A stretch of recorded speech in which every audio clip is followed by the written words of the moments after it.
اسی زمانے کا ایک واقعہ یہ ہے کہ خواجہ معین الدین چشتی رحمت اللہ علیہ اور آپ کے تمام ساتھی روزانہ انا ساگر کے گھاٹ پر وضو اور غسل کیا کرتے تھے، اور چونکہ تالاب کے ہر گھاٹ پر مندروں کی عمارتیں تھیں، اس لیے مندر کے پجاری اور برہمن ہمیشہ انہیں روکتے تھے، اور آخر ایک دن تو سب کے سب آمادہ فساد ہو گئے۔ خواجہ بزرگ نے ان سے کچھ نہ کہا، مگر پہاڑی پر آ کر اپنے ایک جانثار کو حکم دیا کہ جاؤ اور ہمارے لوٹے میں تالاب سے پانی لے آؤ، جس کی اسی وقت تعمیل کی گئی۔ مگر یہ عجب تماشا دیکھا گیا کہ تالاب کا پورا پانی ایک لوٹے میں آ گیا، گویا کوزے میں دریا والی مثل سچی ہو گئی۔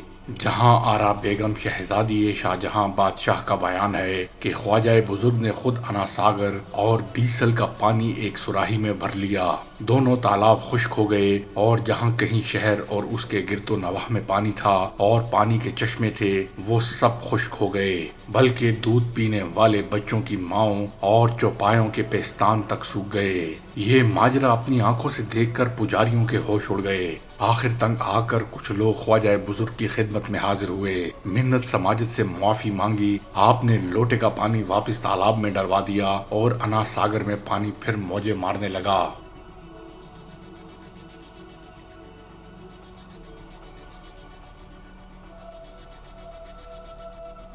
یہ واقعات معمولی نہ تھے کہ لوگ دیکھ کر چپ ہو جاتے۔ ایک دن مندروں کے سب رہنے والوں نے ایک بہت بڑا جلسہ کیا، اور اس میں یہ تجویز پیش کی گئی کہ ان لوگوں کو کسی نہ کسی طرح اجمیر سے باہر نکالا جائے، ورنہ یہ لوگ رفتہ رفتہ اپنا اثر جما لیں گے اور ہمارا اقتدار ختم ہو جائے گا۔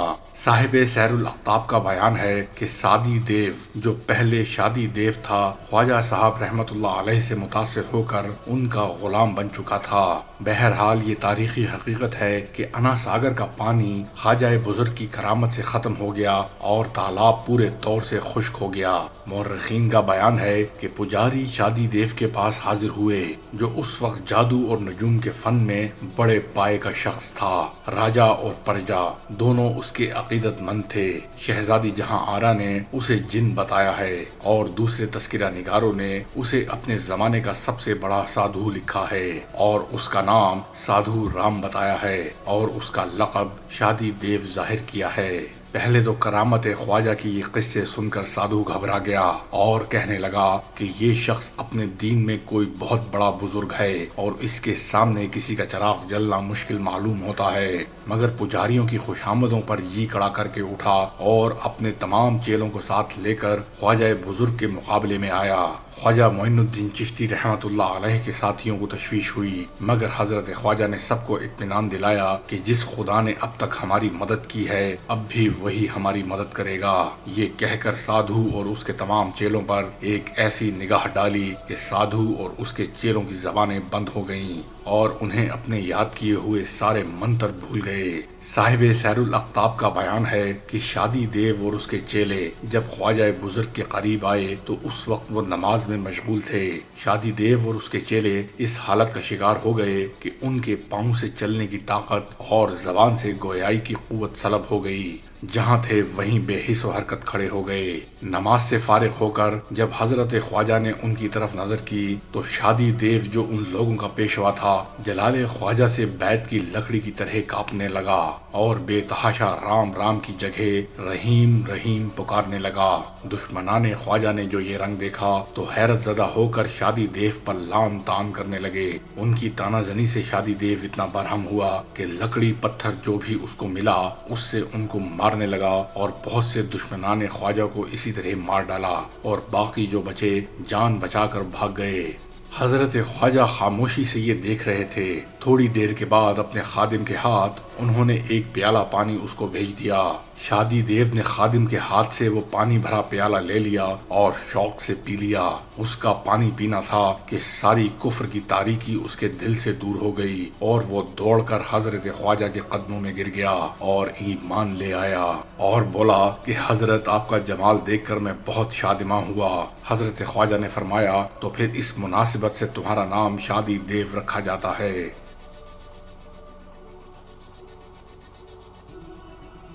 شکست خوردہ دشمنان خواجہ وہاں سے بھاگ کر راجا کے پاس گئے اور سارا حال کہہ سنایا۔ اسی لمحے سارے بانوں نے بھی حاضر ہو کر اونٹوں کے اپنی جگہ سے کسی طرح نہ اٹھنے کی خبر دی۔ مہاراجا پرتھوی راج چوہان نے کہا، ایسے کامل درویشوں کو بھگانا آسان نہیں۔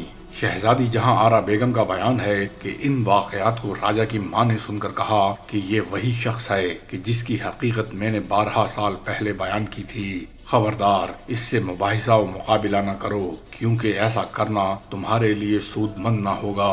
اس بزرگ کے ساتھ تعظیم و تواضع سے پیش آؤ۔ مندر کے پجاریوں نے راجا سے فریاد کی۔ تمام واقعات سن کر راجا پر سناٹا چھا گیا۔ وہ ہر طرح سے چاہتا تھا کہ حضرت خواجہ اور ان کے ساتھی یہاں سے چلے جائیں۔ راجا نے پجاریوں کو سمجھایا کہ کوئی ترکیب ایسی نکالی جائے کہ یہ لوگ اپنی خوشی سے یہ شہر چھوڑ دیں، ورنہ ان کی غیر معمولی قوت کو دیکھتے ہوئے ان کو شہر سے زبردستی نکالنا مشکل ہے۔ ادھر حضرت خواجہ کی روحانی کشش نے اپنا بے پایاں اثر دکھانا شروع کیا۔ کچھ لوگ کرامتیں دیکھ کر، بعض لوگ محض آپ کی نورانی شکل و صورت دیکھ کر، اور کچھ آپ کے اعلیٰ اخلاق اور بہترین عادات کو دیکھ کر یا تو مسلمان ہو گئے یا آپ سے عقیدت رکھنے لگے، اور روز بروز ایسے لوگوں کی تعداد میں اضافہ ہوتا رہا۔ خواجہ صاحب رحمت اللہ علیہ کے چاروں طرف اہل غرض کا ہجوم رہنے لگا۔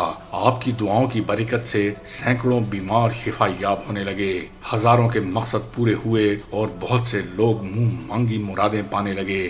آپ کی روز بروز عقیدت مندوں کی کثرت دیکھ کر راجا کو اپنی حکومت خطرے میں نظر آنے لگی۔ یہ راجا کی ناعاقبت اندیشی تھی۔ وہ سمجھ ہی نہیں پایا کہ خواجہ کو اس کی حکومت سے کوئی سروکار نہیں، وہ تو دکھ کے مارے انسانوں کے لیے پیغام رحمت بن کر آئے ہیں۔ اس کی ناعاقبت اندیشی نے اسے اجے پال سے مدد طلب کرنے پر مجبور کر دیا۔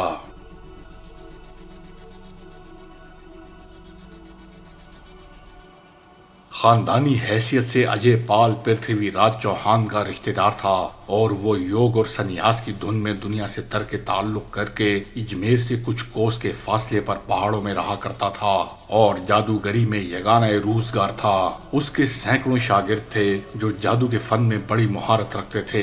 راجا نے پورے شہر میں منادی کرا دی کہ اجے پال جوگی حضرت خواجہ سے مقابلہ کرے گا۔ چنانچہ چلے کی پہاڑیوں کی چاروں طرف خلق خدا تماشا دیکھنے کے لیے امٹ پڑی۔ خواجہ بزرگ نے آدمیوں کا امٹتا ہوا سیلاب دیکھ کر مسکرانا شروع کیا۔ ان کی مسکراہٹ سے ان کے تمام ساتھی بے خوف اور بے فکر ہو گئے۔ خواجہ صاحب رحمت اللہ علیہ نے سب کو ایک حلقے میں لے لیا۔ اجے پال جوگی جب آپ کی طرف بڑھا تو آپ نے اٹھ کر اپنی انگلی سے زمین پر ایک حلقے کا نشان بنایا اور کچھ پڑھ کر چاروں طرف پھونکا۔ پھر اپنے ساتھیوں کو حکم دیا کہ خبردار کوئی اس حلقے سے باہر نہ نکلے۔ صاحب سیر الاقطاب نے پورا واقعہ لکھا ہے اور بتایا ہے کہ اجے پال نے بہت کوشش کی لیکن حلقے کے اندر داخل نہ ہو سکا۔ بقول مولانا مانا، اجے پال جوگی کے ساتھ راستے میں عجیب واقعہ پیش آیا۔ جب وہ راجا کے محل سے باغرض مقابلہ نکلا اور حضرت خواجہ کی طرف سے برا خیال دل میں لایا تو فوراً اندھا ہو گیا اور اس نے جادو کے ذریعے پھر بینائی حاصل کر لی۔ یہ واقعہ اجے پال جوگی کے ساتھ 7 مرتبہ ہوا، یعنی 7 بار نابینا ہوا اور 7 بار جادو کے زور سے بینا ہو گیا۔ شہزادی جہاں آرا بیگم کا کہنا ہے کہ یہ واقعہ پرتھوی راج چوہان کے ساتھ پیش آیا۔ وہ جب بھی حضرت خواجہ کے خلاف ارادہ فاسد کرتا تو اندھا ہو جاتا، اور جب ارادہ فاسد سے باز آتا تو بینا ہو جاتا۔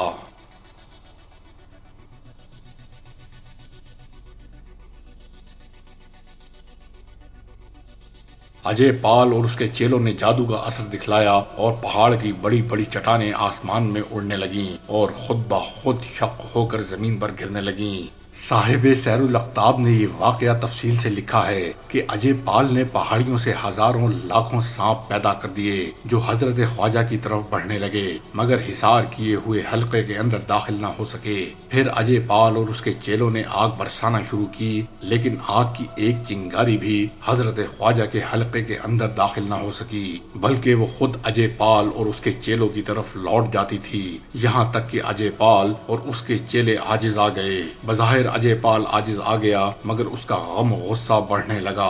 اس نے پھر حضرت خواجہ کو چیلنج کیا کہ خیر اسی میں ہے کہ آپ لوگ یہاں سے چلے جائیں ورنہ میں پہاڑ کو الٹ دوں گا اور تمہارا سرما بن جائے گا۔ خواجہ صاحب رحمت اللہ علیہ نے اس کی خرافاتی باتوں کا کوئی جواب نہ دیا۔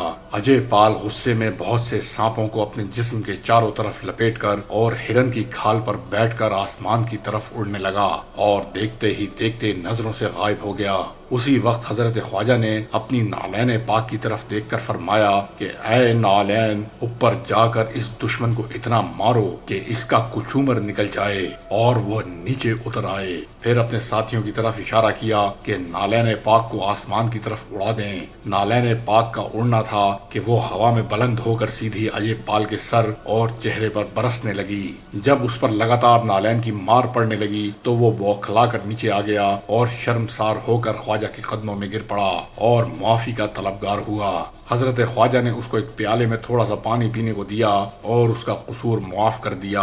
اجے پال نے جیسے ہی اس پیالے کا پانی پیا، کفر و شرک کی ضلالت اور ظلمت اس کے سینے سے دور ہو گئی اور وہ اسی وقت کلمہ طیبہ پڑھ کر صدق دل سے مسلمان ہو گیا۔ حضرت خواجہ نے شفقت سے اس کے سر پر ہاتھ رکھا اور فرمایا کہ اگر تیری کوئی آرزو ہو تو بیان کر۔ اس نے دست بستہ حمد و ثنا کے بعد عرض کیا کہ اے اللہ والے، اپنی ریاضت سے جو مقام حاصل کرتے ہیں مجھے اس مقام تک پہنچا دیجئے۔ حضرت خواجہ نے فرمایا کہ فقراء کی صحبت میں رہنے کے بعد تمہیں وہ مقام حاصل ہو جائے گا۔ اجے پال نے پھر عرض کیا کہ حضور آپ کا فرمانا بجا ہے، لیکن میری تمنا ہے کہ اس مقام سے تھوڑا سا حصہ اس وقت مشاہدہ کر لوں۔ حضرت خواجہ نے مراقبہ کیا۔ تھوڑی دیر کے بعد آنکھیں کھول کر اجے پال کو دیکھا۔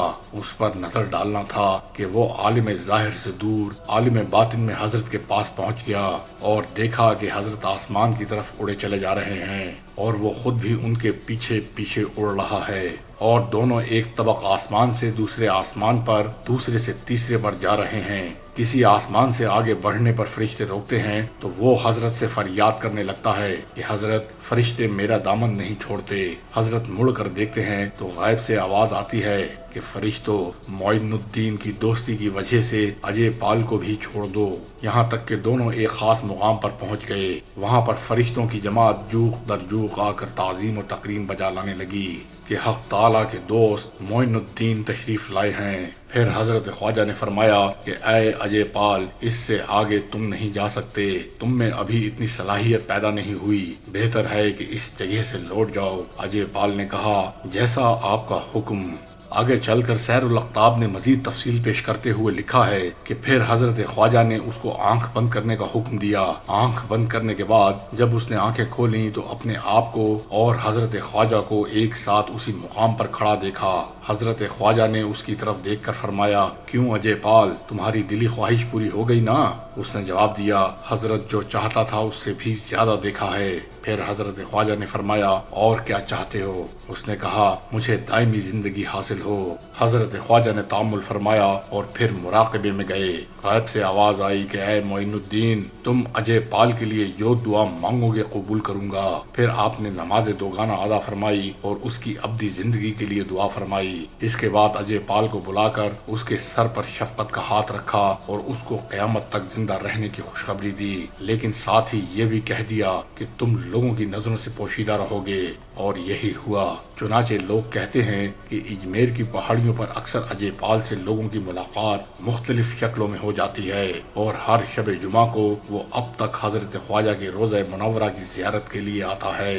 صاحب روضۃ الاقطاب محمد بولاق چشتی نے یہ بھی لکھا ہے کہ حضرت خواجہ نے اجے پال کا اسلامی نام عبداللہ رکھا اور خلافت بھی عطا فرمائی۔ مذکورہ حالات سے پتہ چلتا ہے کہ پرتھوی راج سادی دیو یا شادی دیو اور جوگی اجے پال کی شکست کے بعد بے حد پریشان ہو گیا، کیونکہ یہ دونوں اس کے دست و بازو تھے جو ٹوٹ گئے۔ اسے اپنی ماں کی پیشین گوئی پوری ہونے کا یقین کامل ہو گیا اور اس کی نگاہ میں ساری دنیا تاریک نظر آنے لگی۔ اس کے درباری اور رعایا کو بھی سخت صدمہ تھا۔